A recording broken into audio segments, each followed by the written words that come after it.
revelado 9 direitos que você tem e não querem que você saiba, mas aqui você vai descobrir. O quinto é inacreditável, você vai ficar boquiaberto. Então, vamos a eles. O primeiro, estacionamentos são responsáveis, sim, pelos objetos deixados no interior do veículo. Apesar de muito comum encontrar este tipo de placas e cartazes que retiram a responsabilidade dos estacionamentos em relação ao veículo, esses avisos não têm qualquer validade e os fornecedores não podem ignorar os direitos do consumidor. Confira aqui o que diz o artigo 14 do Código Civil de Defesa do Consumidor. Olha só, artigo 14. O fornecedor de serviços responde independentemente da existência de culpa pela reparação dos danos causados aos consumidores por defeitos relativos à prestação do serviço, bem como por informações insuficientes ou inadequadas sobre a fruição e riscos.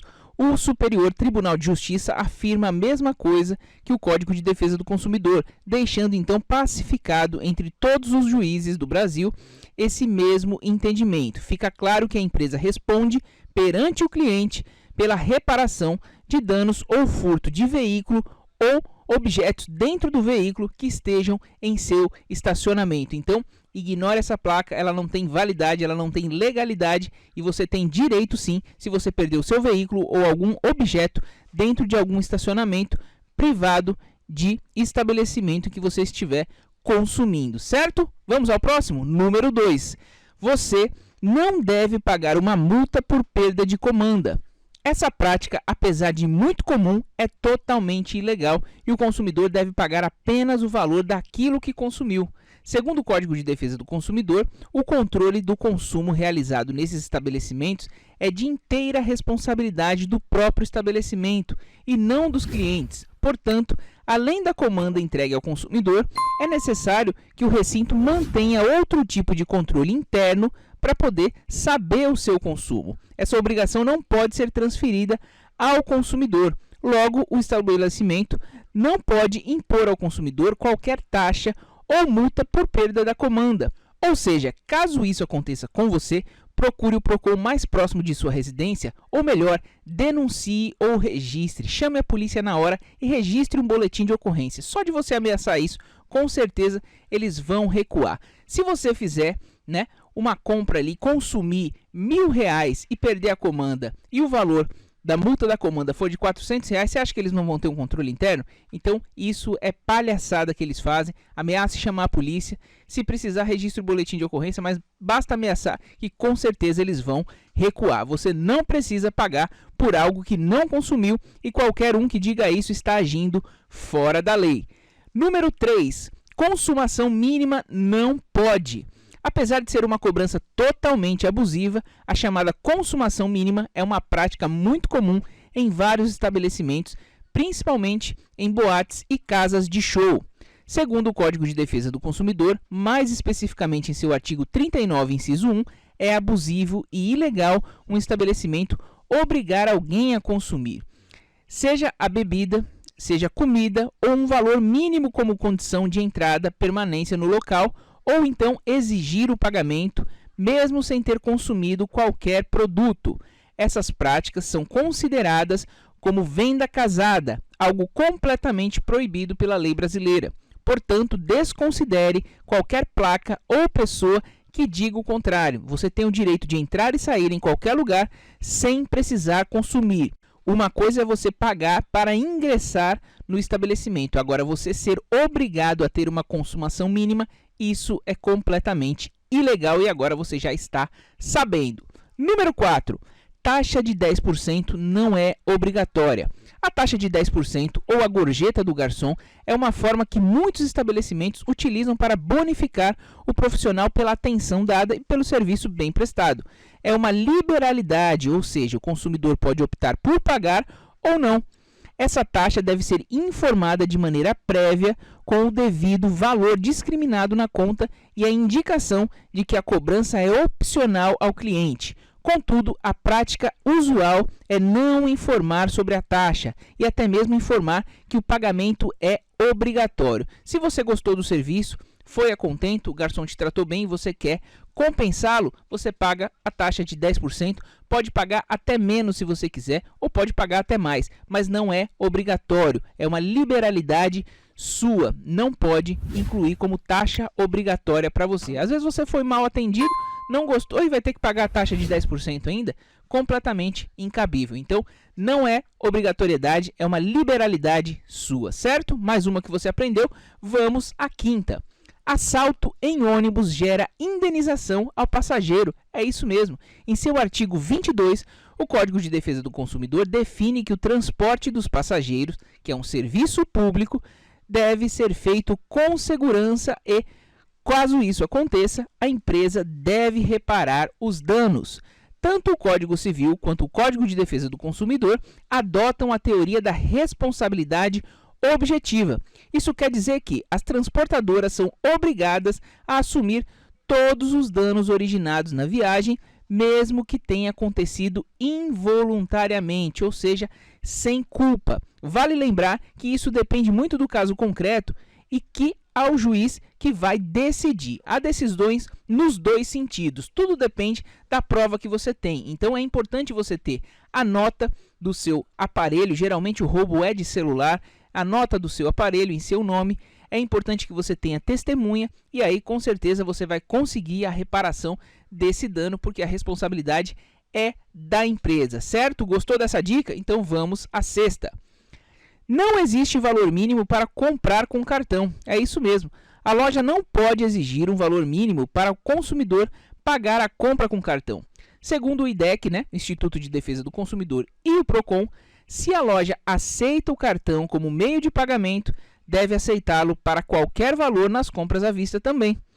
A compra com cartão de crédito, se não for parcelada, é considerado pagamento à vista. Cobrar mais de quem paga com cartão de crédito também não pode. É considerado prática abusiva exigir do consumidor vantagem manifestamente excessiva. Afinal, o consumidor não pode arcar com os custos de quem decide explorar a atividade comercial, não é mesmo? Se o comerciante resolveu aceitar cartão, o problema, o ônus é dele e não seu. Então você não pode pagar essa conta. Crédito e débito, mesma coisa você vai pagar. Vamos à próxima? 7. Aqui é com banco, hein? Bancos devem fornecer serviços gratuitos para você. Olha só, o consumidor não é obrigado a contratar um pacote de serviços no banco, que eles tentam empurrar para você logo no primeiro atendimento, logo na abertura da conta, dizendo que é mais vantajoso. Mas veja aqui o que você tem direito. Qualquer banco é obrigado a oferecer uma quantidade mínima de serviços gratuitos para você. Relativamente à conta corrente de depósito à vista, são os seguintes serviços gratuitos: fornecimento de cartão com a função de débito, fornecimento de segunda via de cartão de débito, exceto nos casos de perda, roubo ou furto, realização de até 4 saques por mês em guichê de caixa, realização de até 2 transferências de recursos entre contas da própria instituição por mês em guichê de caixa ou online, fornecimento de até 2 extratos por mês, contendo a movimentação dos últimos 30 dias por meio de guichê de caixa ou terminais, realização de consultas mediante utilização da internet, computadores ou aplicativos, fornecimento até 28 de fevereiro de cada ano do extrato consolidado discriminando mês a mês os valores cobrados no ano anterior relativos a tarifas, compensação de cheques, fornecimento de até 10 folhas de cheque por mês, desde que o cliente reúna os requisitos necessários à utilização de cheque, ou seja, tenha crédito para isso. Prestação de qualquer serviço por meio eletrônico. Tudo que você faça através de meio eletrônico também não é para ser cobrado. Então, veja o rol de coisas que você tem gratuitamente em um banco e que a maioria das pessoas não aproveita. O banco sempre coloca uma taxinha a mais aí que é desnecessária para a maioria das pessoas. E agora você sabe. Vamos à oitava então. Se a ligação do celular for interrompida, você pode repeti-la em até 2 minutos gratuitamente. É isso mesmo. As chamadas recorrentes de um celular para o mesmo número passaram a ser cobradas como única ligação, desde que seja respeitado um intervalo máximo de 120 segundos. É uma determinação da Anatel que visa combater artimanhas das operadoras no sentido de derrubar a ligação e fazer você pagar por mais uma, principalmente quando se trata de pacote com ligações de tempo ilimitado para cada ligação. Aqueles pacotes em que você paga só pela ligação, mas pode ficar ilimitadamente. Então fique atento e não perca os seus 120 segundos de carência. A operadora derrubou a ligação, caiu, você liga dentro de 2 minutos que você não vai pagar uma nova ligação. Se porventura você pagar, fique de olho no seu extrato aí e solicite os seus direitos, porque isso está errado. 9. Você não pode ser preso se não pagar a conta. É isso mesmo, somente pode haver prisão no Brasil por dívidas em casos especiais, como a dívida de pensão alimentícia ou de estelionatários, que são pessoas que agiram com a intenção de praticar fraude, enganar as pessoas para obter vantagem indevida em prejuízo de outro. Porém, estes não são fatos comuns que ocorrem. A grande maioria das dívidas se deve ao descontrole de orçamento, fatos inesperados, perda de emprego, diminuição de renda, morte da família, enfim, principalmente a falta de educação financeira no Brasil, somada ao consumismo exagerado e à utilização não racional do crédito fácil junto às instituições financeiras, como, por exemplo, cheque especial, cartão de crédito, financiamento, empréstimos, CDCs, etc., o qual trazem a cobrança de altas taxas de juros mensais e fazem dívidas crescerem astronomicamente, tornando-se impagáveis em alguns meses. Nesses casos, não há prisão, mas atenção, seus credores podem colocar seu nome no SPC ou no Serasa, protestar a dívida e entrar com ações judiciais para cobrar dívidas como penhora dos seus bens, caso não sejam pagas. Então, fique atento aí, cuide da sua educação financeira para que você não tenha esse problema, certo? E aí, gostaram do vídeo de hoje? Conte para nós nos comentários aqui se você já passou por alguma dessas situações relatadas no vídeo e não sabia do seu direito, que agora você está sabendo. Se você gostou, deixe um joinha, compartilhe esse vídeo com o máximo de pessoas que você puder. Se ainda ficou com alguma dúvida, se inscreva, ative o sininho de notificação e deixe sua pergunta aí no primeiro comentário que a gente vai te ajudar e vai responder para você.